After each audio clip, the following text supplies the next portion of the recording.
Fini la crise de l'Internet, les câbles sous-marins à l'origine de ces perturbations qui ont touché une dizaine de pays africains sont toujours en réparation. Mais depuis quelques jours, l'opérateur de téléphonie mobile Orange s'est donné les moyens pour contourner ces câbles endommagés. Son réseau Internet a été rétabli à 100%. Internet, les câbles sous-marins qui transportent les données sont accessibles à la côte, donc les points d'atterrissement. C'est le corridor que nous choisissons pour faire véhiculer nos données. Étant donné que certains ne sont plus accessibles, il fallait trouver d'autres chemins pour accéder à ces câbles-là, voilà, à Internet. Donc c'est ce que nous avons fait.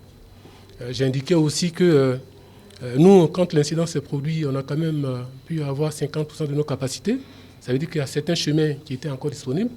Et l'une des options, c'était d'augmenter la capacité de ces chemins disponibles, de sorte qu'on puisse donc résorber le maximum de trafic. L'incident a inéluctablement causé des préjudices aux usagers. Orange Burkina a tenté de compatir à travers quelques mesures. Ce que le client doit retenir depuis le 14 mars en fait, c'est que Orange, rapidement, dès les premiers instants, nous avons mis en place une communication 360 degrés.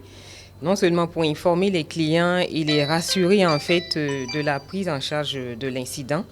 Le client aussi doit retenir que Orange Burkina, en tant que société responsable et citoyenne, malgré le fait que cet incident-là est un cas de force majeure, donc un cas qui est indépendant vraiment de la volonté des uns et des autres, nous avons néanmoins pris la décision de soulager les clients de sorte à prolonger leur durée de validité de 2 jours et aussi rembourser les forfaits Internet qui ont expiré durant les moments forts de cet incident.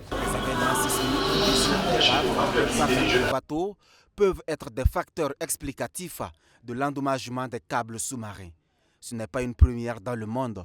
En 2022, plusieurs câbles de fibre optique ont été endommagés en France et plus largement en Europe.